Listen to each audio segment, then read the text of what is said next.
Let's see here. All right, Mr. Duke Lowry, audio check. 1, 2, 3, 4, 5, 6. Sounds pretty good considering all things considered. Let's go to a countdown. Grab your popcorn, folks. We'll be back in 1 minute.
All right, we made it through the 1 minute intro of seeing the Cypress District Board members over and over and over. So how are you this evening, Mr. Duke Lowry?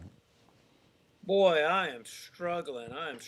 But I made it through Snowmageddon, so I am blessed in that regard. Well, I don't know if you made it completely because, you know, a lot of people had frozen pipes, but apparently we've got a frozen computer, so everybody, we're kind of winging it. Duke's actually coming in completely from his phone, but actually it's turning out not too bad. Yeah, I mean, those are minor problems in the grand scheme of things. I mean, considering, but good gracious, man. So there's a lot has happened today and in the last few days. Absolutely, and we've got a few people already join. Heck, we're up to about 20 people right now. Wow. Yeah, there's a lot happened. Look, let's start off with this. There was a lot that happened last week, like an ice storm. Yeah, man, Louisiana, like today, 70 degrees. I'm trying to figure out how to turn the daggum air conditioner on again. I know, we went from one extreme over to the other. And by the way, I want to give a shout out because I know we have some folks from Plain Dealing that have been watching the last couple of weeks, but I joined, or they let me in, the Plain Dealing Talk Facebook group, which is, you know, for folks around the Plain Dealing area. And I'm going to show this screen real quick. Now, this is... it's a public group, but you can't see the content unless you're a member of it, but I think Shatoya would be okay with me sharing this out. See this post right here, this Shatoya Hogan, where she's thanking Gayla Gleason Weems and her husband for making sure that Shatoya got to work this morning. Have you heard this story? No, I can tell you I haven't heard this story at all. Well, I think I first saw it on the Benton Town Happenings group, I think. And I may not be telling the story absolutely correctly, but this is close enough for the purposes of the show. She was walking, Shatoya Hogan was walking from Plain Dealing. She works at the little, what is that little Sicko station right there by Brookshire's? One of the gas stations in Benton. She was walking through the ice and snow because she couldn't get her car out and she wanted to make sure she got to work. And some folks happened to see her, picked her up, you know, blew up on Facebook. Then people were giving her a ride back home, and then somebody gave her a ride the next day and all that. So I just want to give a shout out to Shatoya Hogan and to Miss Galen, her husband, and everybody else that helped her out in this time of need to make sure that she could get to work and get to her job. That's absolutely outstanding. Yeah, you know, there's a lot of folks in the community stepped up and helping folks, and I saw on the, I guess it was the Benton, Louisiana Town Happenings post, you know, someone just put a random post out there. It's like, look, if anybody needs anything, you know, while the roads were all glazed over, and you know, that's a good community. We won't say it so much about all of our leaders, but that's a good community right Well, that's a great segue there, Duke. You're on a roll tonight. So first, I want to share, and I'm sure you did too, that I helped out several people pulling people out. You know, I always carry 60, 70 feet of chain plus tow straps. I drive a four-wheel drive. I'm used to driving in the ice and snow. I lived up in northern Arkansas and southern Missouri for several years. Not a big deal to me.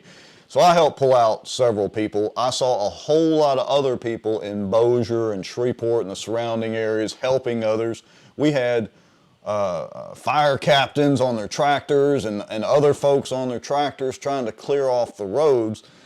But it seems that, well, some things were just missing in action throughout all that. What do you think about that? I don't know. You know, I see a little dialogue going on some of these Facebook posts, and it revolves around politics, and it seems like some people are doing, some people are not doing, or that's what it seems, and that's the way it seems. Some people are saying it's happened and is happening. Is that your view?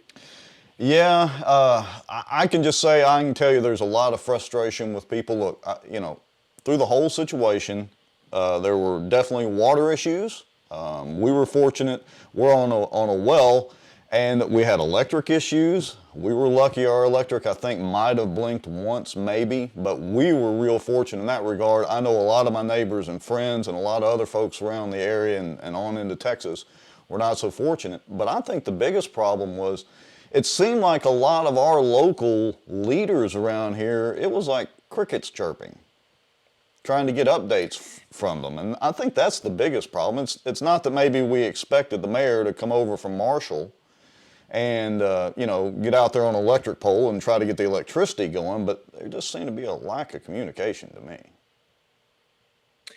Yeah, I don't know. You know, this event raises a lot of questions. You know, for one, there was some folks saying, you know, how could Bossier run out of water? How is that possible? And Right. a lot of the folks lived up here on Cypress Black Bayou, and they're looking out across the lake, which part of the funding for that was backup water supply for Bossier City. And they're looking at all this water and saying, how can we be out of water? Be out of water.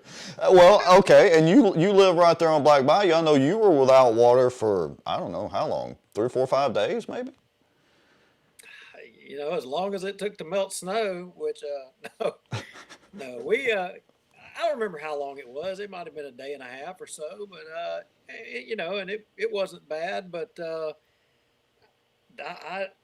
it begs the question, you know, and I had spoke with a Politico here during this ordeal because I had something else going on that I was having to have some communications, and it made me recall years ago there was some dialogue about having an alternative water treatment, you know, source, and Camp Minden was talked about converting that facility into a place to make water to handle the eastern part of the parish, and I would assume maybe the northern part of the parish, or to reduce the dependence on Bossier City for the treatment of water. But that kind of went by the wayside, and I don't know what became of that. But this event shows a weakness, you know, in the system for the dependence on water from Bossier City to the northern Bossier, and I would argue eastern Bossier. Yeah, it's a big challenge, and you know, to me, it's not one of those things where even though we knew, you know, a week or two ahead of time, hey, there's, you know, ice storm probably coming in and all that. It's not like, you know, they could run around and like fix the whole water system in a week or anything like that. And again, it's not like I expect, you know, Low Walker to be out there with a shovel trying to dig up water mains to see if any are leaking. But again, it's kind of the communications thing, and if it wasn't for social media, which, you know, can be good or bad. Lots of people sharing things that, you know, they had heard weren't necessarily true, but then a lot of information was put out there. Look, these guys over in Shreveport, the Reform Shreveport website and group, they put out a map. They had a form online that you could fill out your name and address for the Shreveport area, and it was plotting in real time a map of people who were without water, had low water pressure, and the city of Shreveport actually did utilize that map to help them locate who was, or what areas were the primary areas of concern with their water. So I hate to give Shreveport credit over Bossier, but they at least had that kind of going on. Over here, it just kind of seemed to be chaos. There's no other way to put it. Yeah, and there's a little bit of conflicting information out there about. I had noticed on a South Bossier forum that there there was a little bit of condemnation of some people making comments on what was said to be the status of the situation in Bossier, and then you had other politicos coming out saying, "Oh, that's not accurate," and kind of a little bit of a rock throw in there. It would be interesting to get to the bottom of what exactly who was right, who was wrong in that situation. But you know, I saw a lot of the folks for the candidates for office here in Bossier out handing out water and things like that. It raises a good point about the Mayor Walker. I mean, I saw here kind of at the end, what was it, either today, this morning, may have been late yesterday, he was giving out water. Was that in response to all the other folks doing it? Well, maybe so. And look, I'll give Low credit. If he was over in Marshall and wasn't here in Bossier, look, the roads were terrible, so getting over here, you know, in the middle of all this is not going to be an easy chore for him. You know, it's funny you mentioned the South Bossier group down there, and, you know, I call them the Three Amigos, which is basically Tommy Chandler, Shane Cheatham, and Chris Smith, who are all running for offices. Shane and Chris are running for City Council, I think, at law. Let's see, I think Shane's running for District 1 City Council, and Chris is running for the at-large seat. And then, of course, Tommy Chandler is the first real competition for the mayor's office in several years. So I call them the Three Amigos. They look like they're three running buddies, but I'll give them credit for this. They were out getting their hands dirty helping people. They were serving meals, they were handing out water, you know, just doing all sorts of things, and they were all over social media doing it. So I'm not endorsing any of the three, not that my endorsement would matter anyway. I'm just saying they were definitely out there, and a whole lot of people saw that. As a matter of fact, let me share this with you. You may have already seen this. So if we take a look over here, this is the Bossier Now page, and their headline article is Chandler Ghosts Chambers, Mayoral Candidate Zoom. Low goes solo. And so apparently Tommy Chandler was going to do the virtual session deal with the Chamber of Commerce this morning, and reached out to Lisa Johnson this morning at some point and said, hey, look, I can't do it. And so there was a little hay made of that. However, guess what the campaign response to that was? I am waiting on pins and needles to see, but I got a feeling. Well, I got a feeling. Well, you it's know, gonna be popular. You know who's helping Tommy with his campaign, so you know we can just imagine. And so anyway, here is the response from Tommy. And again, I'm not endorsing Tommy or trying to help him out, but this is just actually really good. He said, there's a report out that we ghosted a mayoral forum today. The truth is that Tommy Chandler is passing out bottled water to the community during this time frame. And of course, we have the shot of Tommy handing out water. So good job there, Matt. Well, you know, as you know, I was supposed to be somewhere else tonight. Oh, yes. I'm glad you reminded me. So, Duke, I mean, wasn't there supposed to be something else going on? And I would have enjoyed being there because it was supposed to be at Shane's restaurant, Shane Rogers' restaurant down there on Texas Street, wasn't it?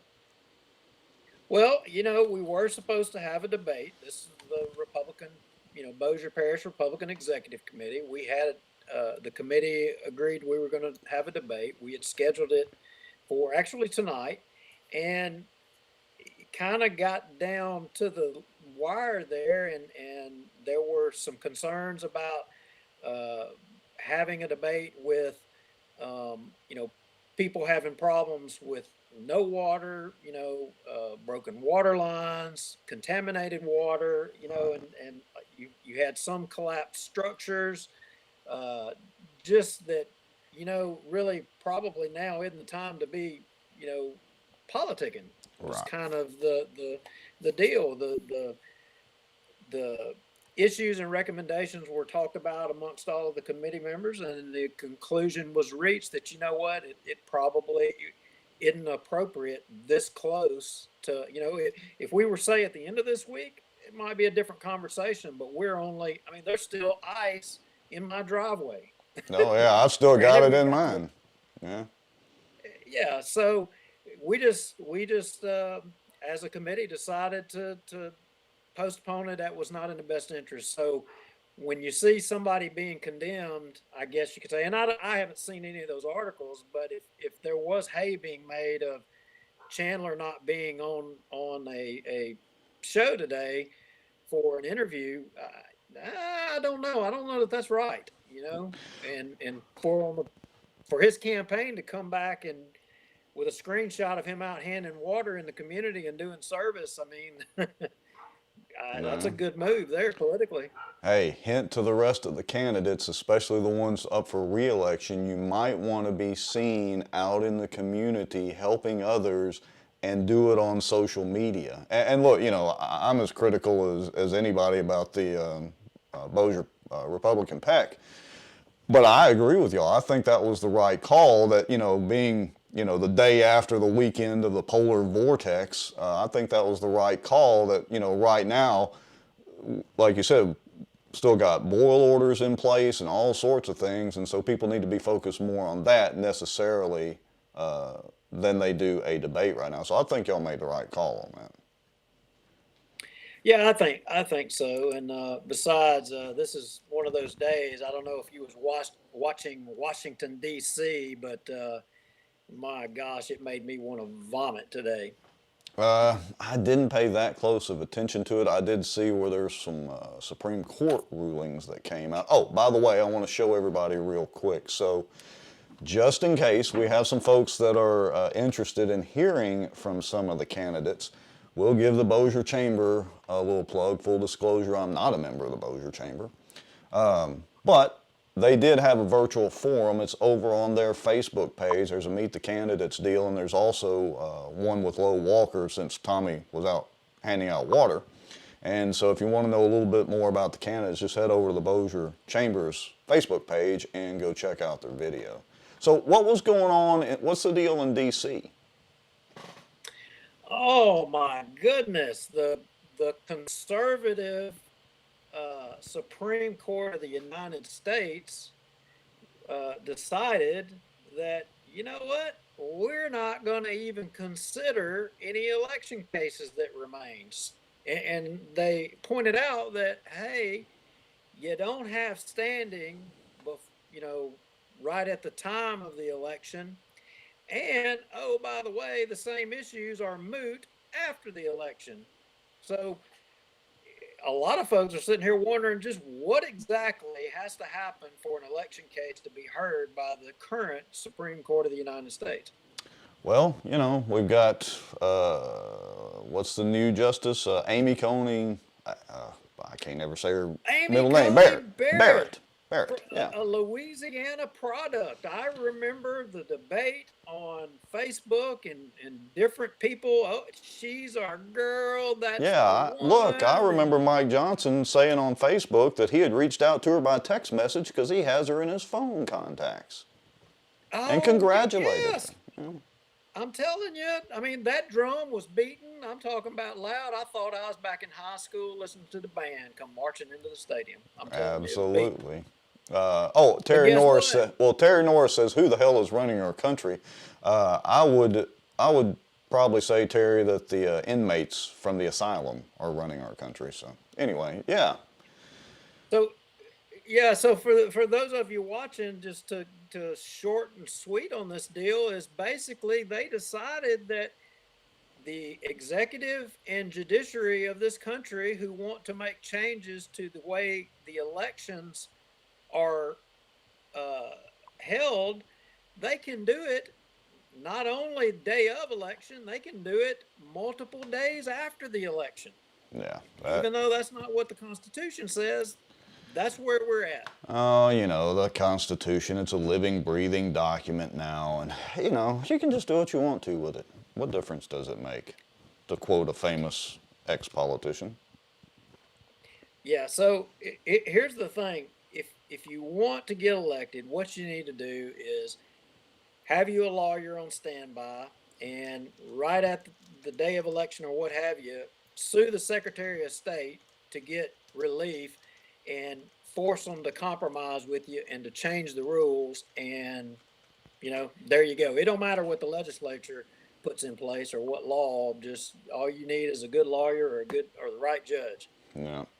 All right, so let's bring this kind of full circle back around to Bossier Parish.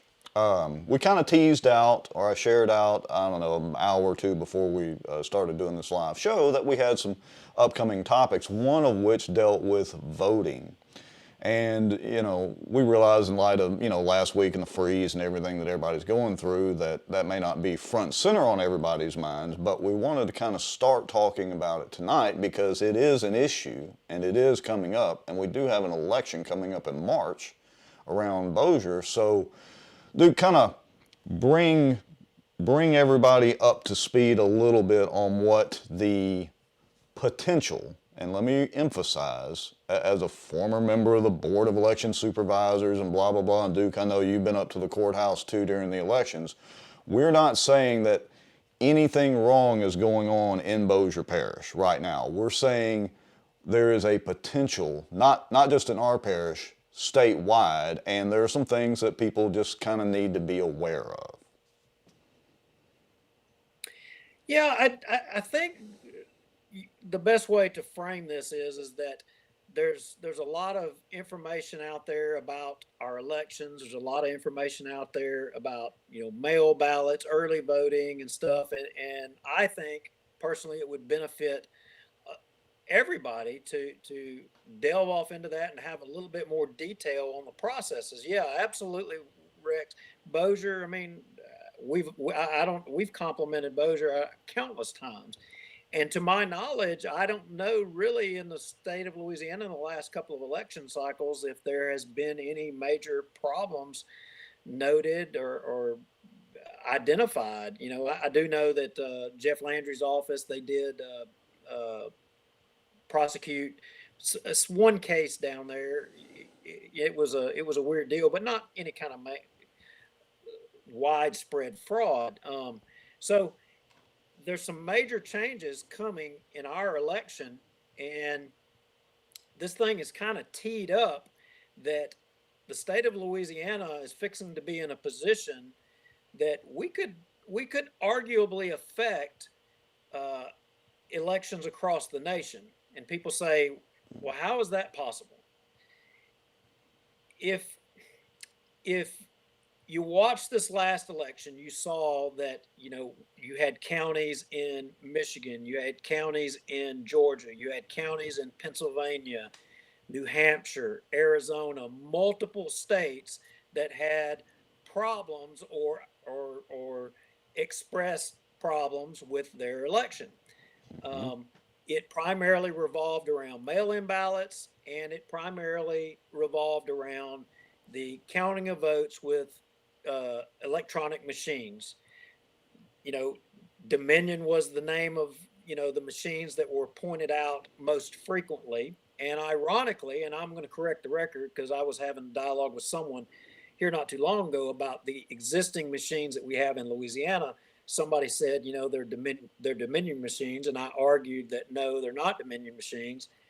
But what they are some of the oldest electronic machines that there are. And while they're not named Dominion, they are originally Dominion owned machines, I think, from buying other companies and that kind of thing. So that person was technically correct.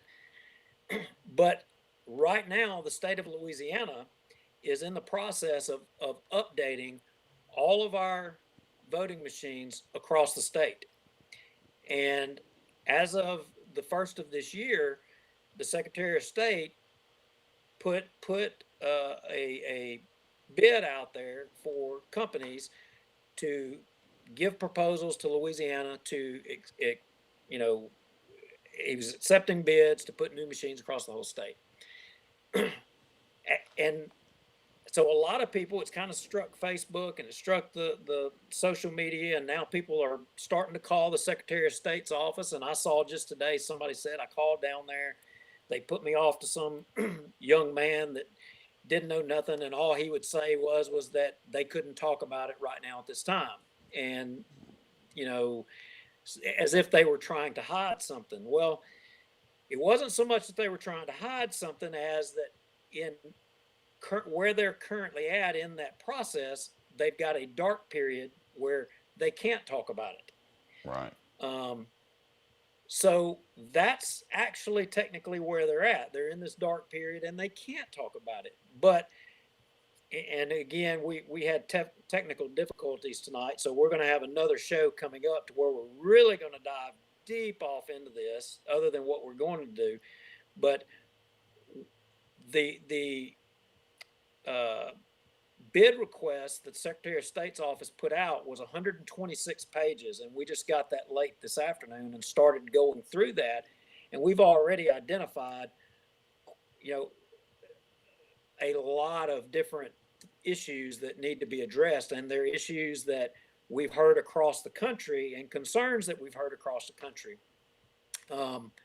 One of the things that someone I spoke with today said that, the new machines and in the proposal is that when a voter goes and casts their vote, they'll get a printout, of what their vote was, what the vote was they cast. Well, I got to that part in reading the 126 pages, and I found where it says you'll get a printout of what your vote would be before you cast the vote, not what it is after you cast the vote, before. So if you give you an example, if you want to see how your vote was recorded in the machine, you won't get the picture after the fact. You get the picture on paper before the fact. That was the way I read it, but I still have quite a few pages to go through and read. Well, okay, so let's pause there for a second. So based on what you've read and understand so far, that when you walk into the booth and you check off, Donald Trump and whoever else, you get a printout before you actually hit the cast button or whatever button they're going to have on the new machines. You're saying you get a printout then, or that when you hit the cast button, it will register the votes and print them out? How do you understand the process so far? No, what I read was you are at the machine and you've made your selections, and you're ready to cast your vote, and I'm going to guess that the machine will give you an option to print your ballot or whatever, yeah. Print, and it will print, and then you hit cast, and that's supposed to be recorded. But afterwards, to be able to, ensure that ballot is what was actually recorded, and I'm not saying that it would change it. And you got to understand that's where we have to get into more detail, because a lot of folks don't understand the machines to read a mail ballot are different than the machines that you would go and cast your vote on day of the election. Right. So, yeah. So if you had went to the courthouse in the last election or to early vote, I think even, the early voting, I'm not sure what the machines were at the library down in Bossier, but at the courthouse, they actually had the machines, which were Dominion machines, that you actually would cast your vote on. They were using the thumb drives to transfer the information, but then mail ballots were as well recorded on like an optical scanner. It would scan all those in, and then they would upload that information over into the total. I'm kind of off my game here since my technology is not, so keep me focused here, Rex. Okay. Well, all right, so let's circle back. All right, so we're talking about how it currently is, and you're right, from sitting up there for 3 years in a row, basically, at the courthouse. So when the mail ballots come in, you know, they're basically pieces of paper that are filled out. Think of it like when we used to take the old SRA tests when we were kids, and you fill in the ovals or fill in the shapes or, you know, make the marks or whatever. And you're right, they have a machine that those are fed into that reads those marks and records those ballots.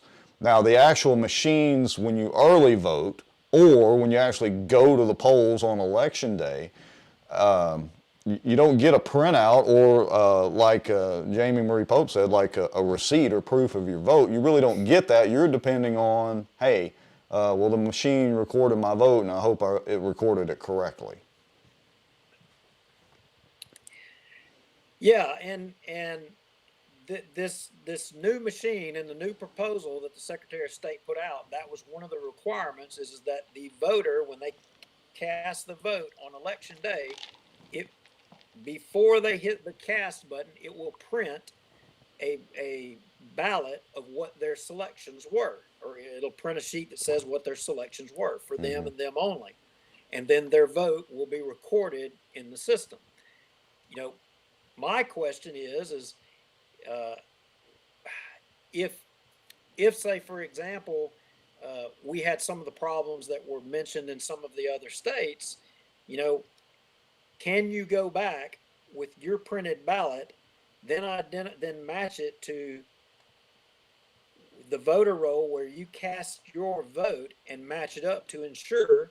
And would you have the ability as a citizen or anybody that wanted to actually be a part of the audit process? And that raises another question, because I read one of the sections that talked about auditing and recount, and maybe people know, maybe people don't know about auditing and recounting. So that's a couple of the contentions in the other states and why they want forensic audits. Right. For example, if you had 100, you're going to have a recount in a county or in a state, and they say, we're going to do a recount. And so what they'll do is they'll say, we're going to take 2% of the ballots. Well, they take 2% of the ballots that they had, run them through the machine again, and it just counts them. There is no check for whether the ballot is actually a legitimate ballot. Right. So you say, how is it possible that you would potentially have an illegitimate ballot? Is that even possible? What would be an illegitimate ballot? Well, I sent you a screenshot so that you could share, and let's put up for folks to look at and give a comparison. All right, so let me switch our screen around, and I'm going to just start enabling some of these. You just tell me when I get to the right one. I'll do that. Yeah, all right, so there's back of the envelope. Let's see. That's front of the envelope. You start there?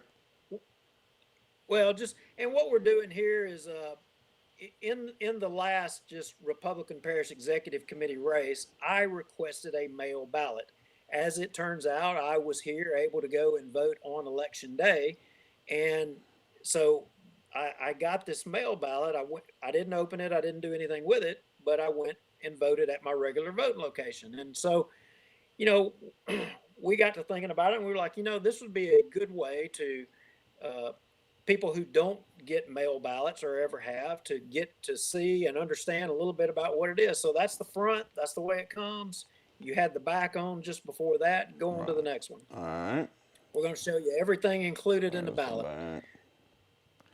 Okay, and they give you the nice little check boxes to remind you, did you mark everything and all that before you seal the envelope and send it back in. And I'll say this too, from being on the board up there, it was heartbreaking sometimes because people will mark their ballots, they forget to sign the thing. And if you don't sign it, it's not valid. So, you know, there's little reminders. Let's move to the next one. Okay. That's just an instructional sheet, more detailed, telling you how to fill your ballot out. Yeah, and for folks, if you've never filled one out, we'll get to the page here in a second, but I'm going to kind of enlarge this. Notice they're showing you here, you know, like I said, it's back when we used to take standardized tests when I was a kid. Fill in the ovals, fill them in completely, mark your ballot, print it, you know, sign it, so on and so forth. All right, so let's move to the next one. Now, while we're there, go back to that, Rex. Okay. While we're there, so give you an example. In Arizona, people showed up to vote, and as I understand, the way their process worked is they would show up to their voting location, and they would have a ballot, and they were given a pen or a Sharpie to mark their ballot, and then they would give their ballot to an election worker, and then the election worker would scan their ballot in the machine. Mm-hmm. Well, so the machine would read it. So it was reported that machines were keyed on certain inks, and some inks were being kicked out. And I think that's some of what the debate is in Arizona on the process, and I don't know all the details on it, just a little bit of what I read, but adjudication. So if there was a stray mark or somewhere on your ballot that wouldn't, or let's just say it was even a blank piece of paper, as I understand it, if the ink didn't match or was the right kind of ink, or it had stray markings, or let's say it was even a blank piece of paper, as I understand, it was that you could put it in the machine and it would count that. It wouldn't count it as a vote, but it would take that entry, move it over into a file called a file that would need to be adjudicated. Mm-hmm. Mm-hmm. And an election worker would then take that file and say, yep, this was the intent of the voter, and cast it for whichever candidate they wanted to count. So it's also what I read, and I'm pretty sure I read it in this paperwork, that the rates to which the computers or the voting machines can kick out a ballot can be adjusted. So meaning the accuracy can be increased or decreased, while the federal government, again, I don't have my paperwork in front of me. I think it's called the EAC. It sets the standards for what voting machines should meet. It has a low percentile of error rate to what the machines can do. And there's a lot of people that said that in this past presidential election, that rate in some places went as high as 64% of the ballots. 64%. I read that somewhere. Interesting. And before the fact checkers, Facebook land come in on there, yeah, there is documentation of that. As a matter of fact, if I remember right, it was an actual court case in like Michigan or somewhere. Yeah, and yeah, we'll come back to that later. I guess let's fast forward to the ballot here real quick. Okay, so let me find my place here. Let's get rid of that. The two ballots side by side. Let me Well, that's find the right return one. envelope. Yeah, okay. And there's there is the little affidavit thing that you have to sign saying that, Yeah, let me have to have a enlarge witness. that. I want to show people that, folks, if you ever do the mail-in ballot, let me just tell you, where it says voter signature or mark, put your signature there and print your name, and make sure you have a witness sign it, and the witness prints their name, or the vote's not going to count. I can tell you for sure. Now, Rex, Okay. let me ask you a question. Let's go back.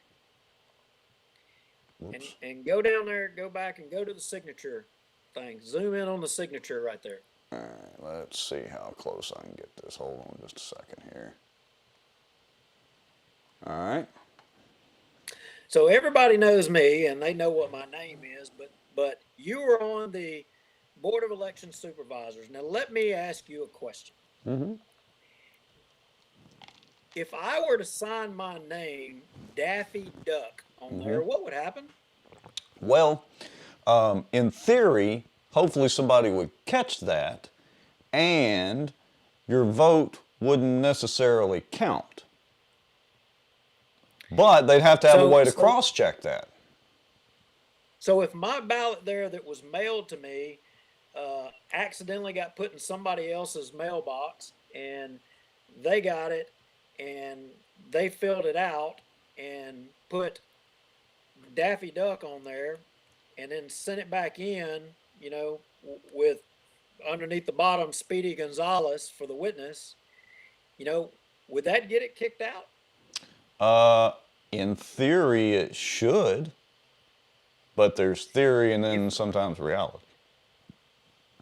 And it would get kicked out because voter signature, the signatures didn't match, but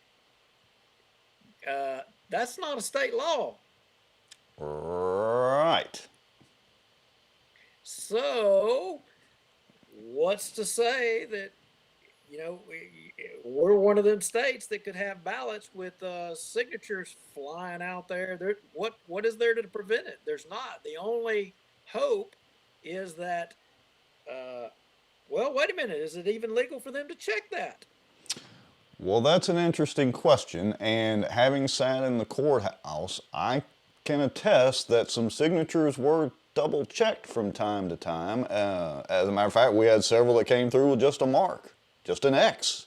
And I even questioned it, hey, it does say signature or mark.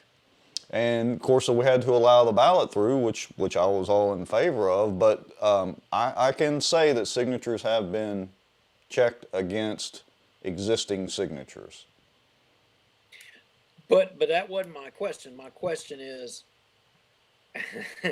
you know what my question is, and I'm just going to stop right there, and we'll go ahead and leave this alone and move forward to the ballot.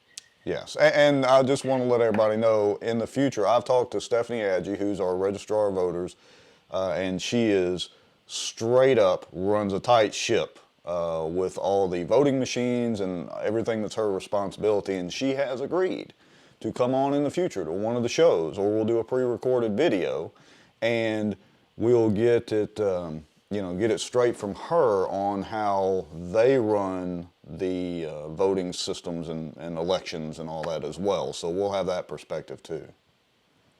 Yeah, and here's the other thing on that, Rex. I want to just say to people watching that, right before COVID, I had contacted Barrow Peacock about trying to get a bill passed to mandate signature verification across the whole state. And I ended up being in touch with the Secretary of State's office and was working with them. They wanted to do it. They liked the idea, but they already had about 5 bills that were working through the legislature, and that they really had having a tough time getting their arms around it. And they wanted to postpone it till the next legislative cycle. Well, we had COVID hit, and it kind of fell by the wayside.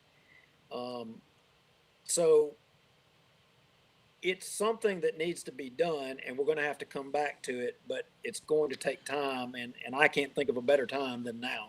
Well, and look, let me just say this too, because of course I'm a big tech guy and all that. Printed signatures are worthless. They just are.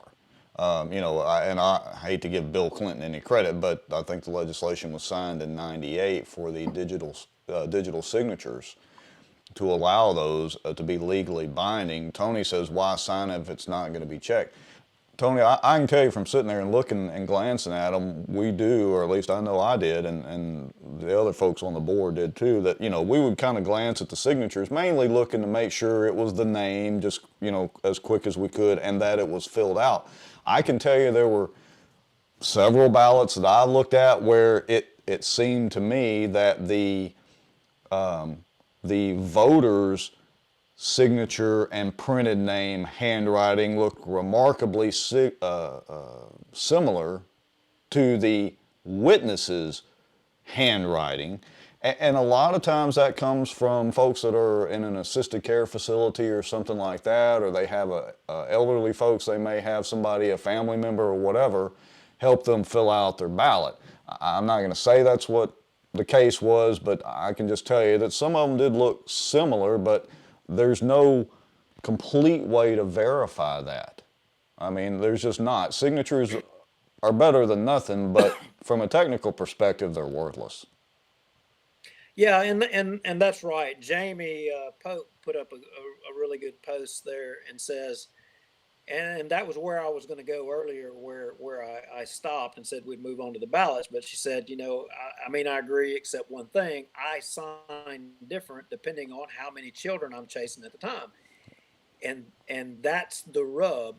Um, True Correct. enough, as you get older, dadgum, I don't sign my signature the way I did when I was younger, and I first got my registered to vote in 1988. Sure. I know my signature is not the same, and but there has to be a way. You have to have a way if you're going to do these mail ballots to validate that it's actually the voter.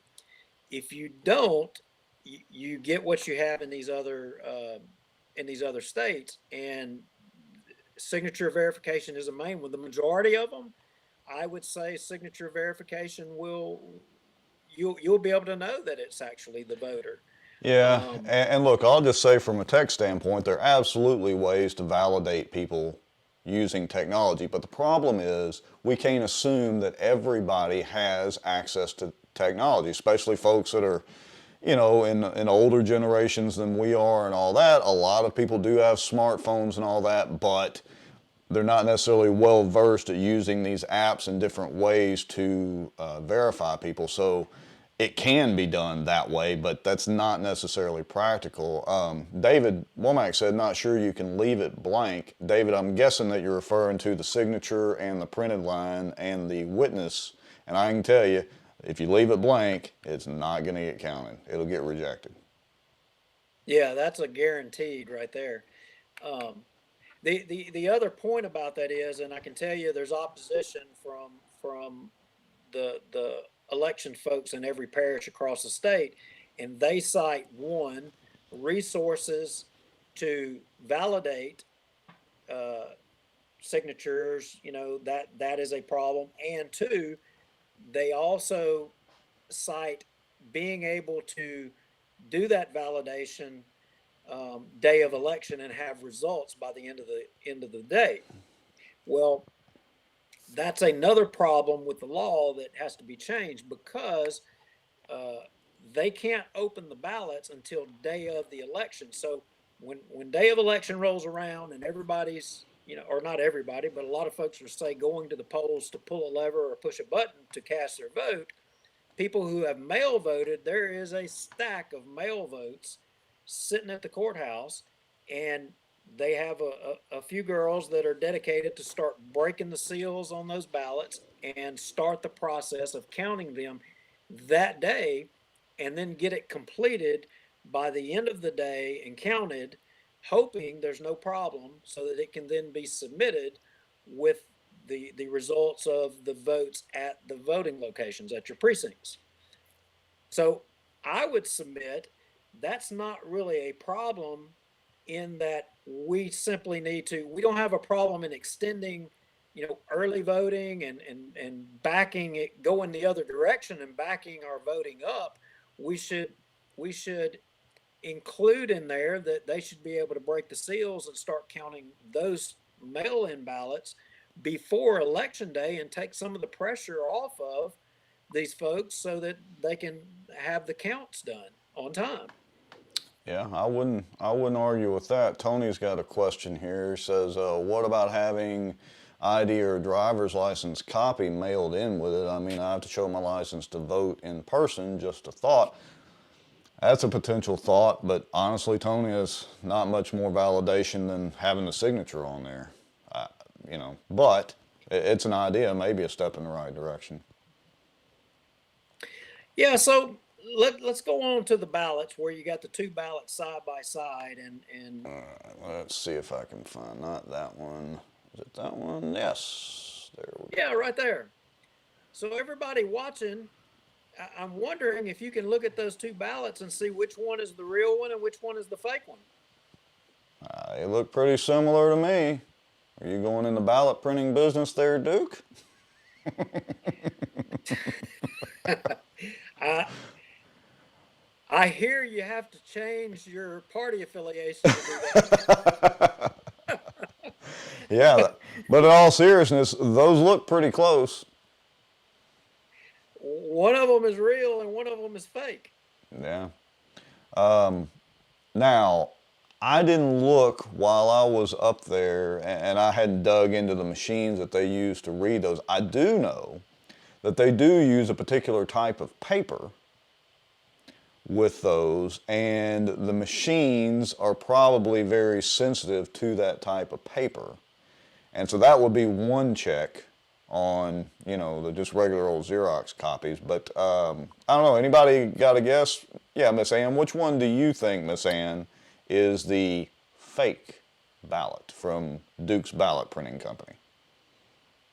Well, she makes a good point. Which one has been folded? And for everybody watching, so you say when they talk about audits and recounts, that this is one of the things that's not taken in consideration.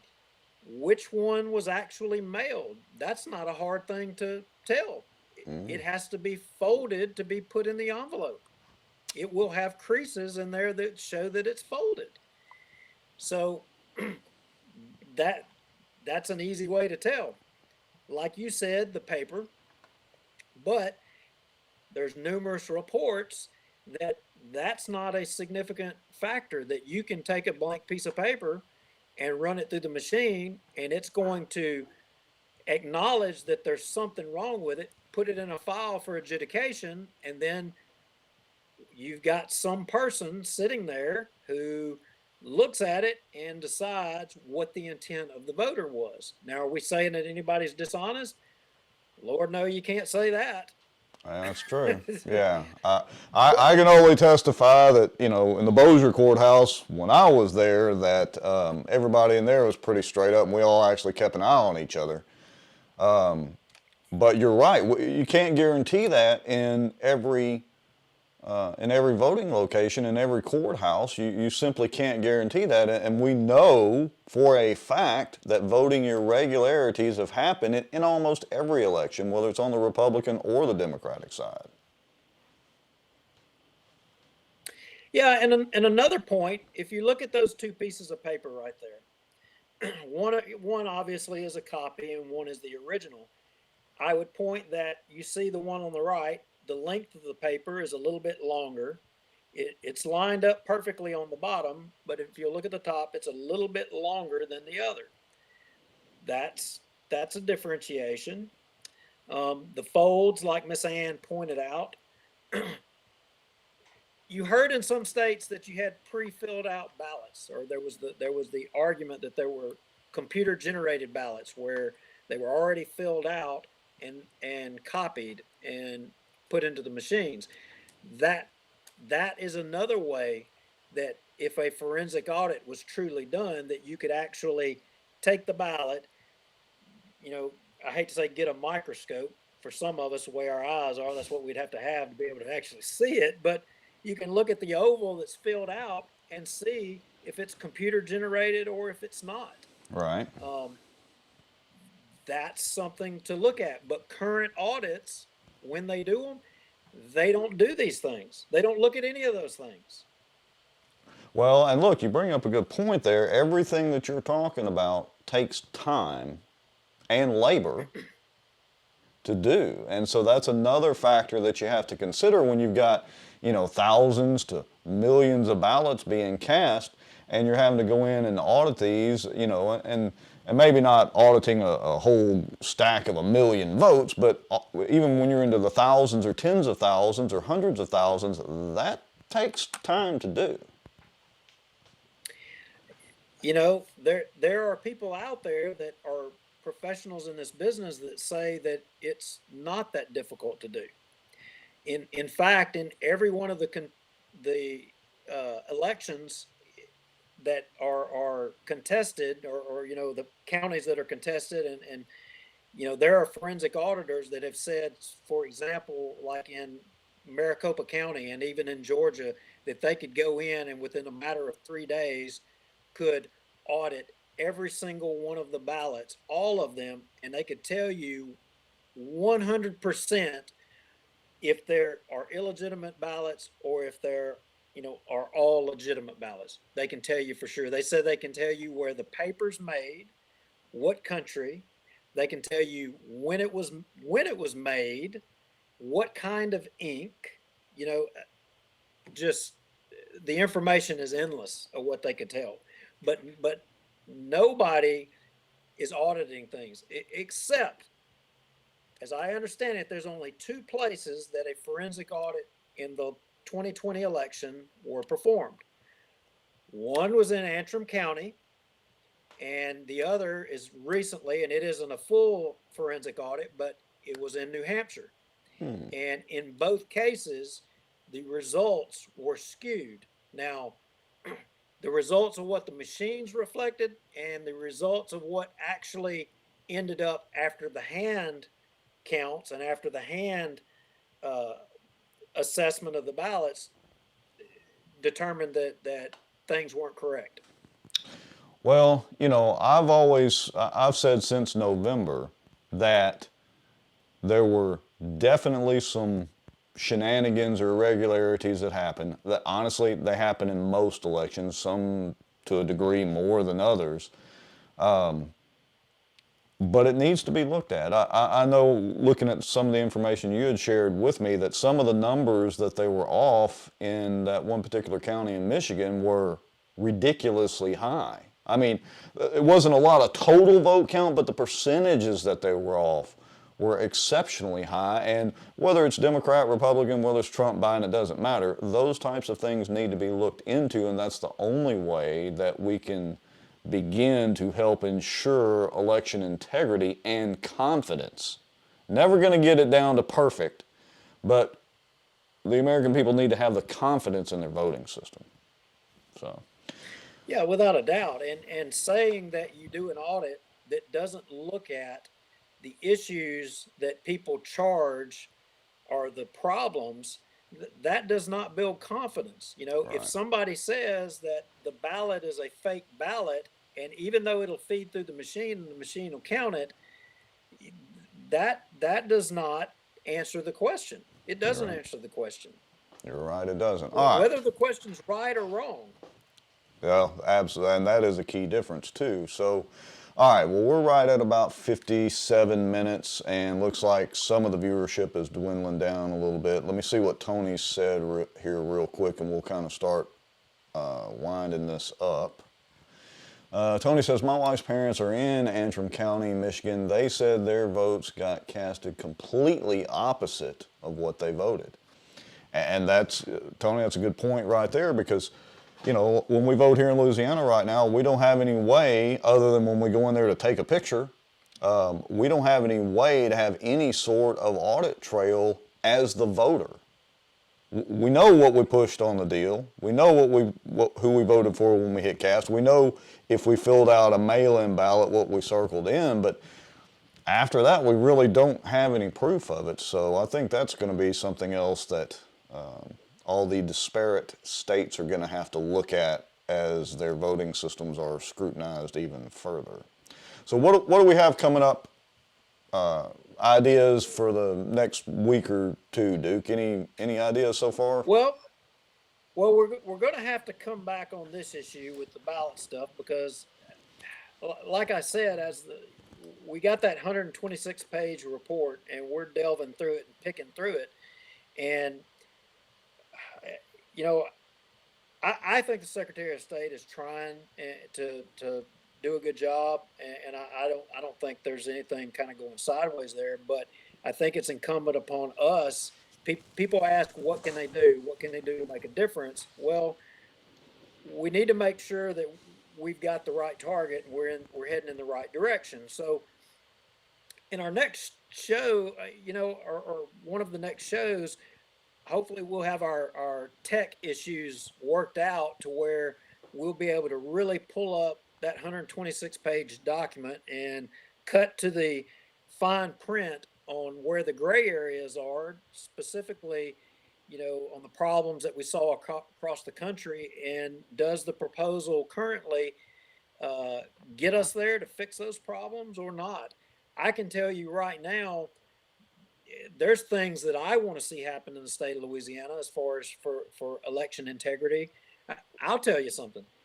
I want to see if we're going to do electronic machines across the state, I want to see every ballot that's cast digitally on a spreadsheet on the Secretary of State's website. Not who cast it, but a file with every ballot on there, so that, you know what, Duke Lowry in his spare time wants to look and count the votes himself and actually look at every one of the paper ballots. And why can't we do that? We've got the database for every voter. We can, on there right now, we can tell you how often they voted. Right. You know, it's all public information. We have all that. Yeah. Why can't we see the ballots? You're right. And I'll throw this in there as a tech guy wrapping it up. What I would like to see is open source code, folks. This proprietary code, and it's, you know, Billy Bob's brother's best uncle's cousin's company that's going to have the voting software. I mean, I think Kyle's office is going to do a good job at that. I'm kind of poking fun at it, but open source the code. We need to be able to see the code. Then we know electronically, code-wise and programming-wise, what's going on in these machines. That's the only way to guarantee that side of the integrity. And I agree, Duke. We ought to be able to see the votes in near real time. So we'll see how it goes in the future. Tony said, thanks, guys, for y'all's time and info. Next Snowmageddon, get the mayor to send you guys updates and y'all broadcast it. Yeah, we'll do the mayor's job. He might not like that. But anyway. A little update on our next couple of shows. One, I think we were gonna do a show on the sewer district, right? Yes, and as a matter of fact, the sewer for the city was mentioned in the candidate forum thing that the Chamber of Commerce had. There was some mention of that as far as the city, but yeah, we've got some information coming up on the police jury and the Bossier Parish sewer district, and some issues with that as far as the end user fees that are being charged, some loans and some debt load of that. And so, yeah, we've got some information that we're compiling together on that subject as well. And in one of our shows coming up, and it'll be sooner rather than later, we've got a guest that's going to come on, and this is I'm going to say a nationally recognized guest. If he wasn't going to be at CPAC this week, I think we probably would have had him on sooner. And but you guys are going to want to tune in for that show. It's going to be informative. He has a lot going on with election integrity. Let's just say that he is one of the folks at the center of this fight that I've had the pleasure of getting to chat with, and I look forward to us having him on. Should be interesting. I'm heading out of here to go get some dinner. You need to thaw out your computer so that it works for the next show. Recommend me a tech guy. Yeah, we might find some tech guy around here that can help you out with it. All right, everybody, thanks for tuning in. Make sure and like, share out to your friends. If you have some information, send it to bossierwatch@gmail.com or make your Proton Mail account. Send it to bossierwatch@protonmail.com, and we will check into it. Y'all have a good week. Stay thawed out and enjoy the warmer weather. Go Tigers.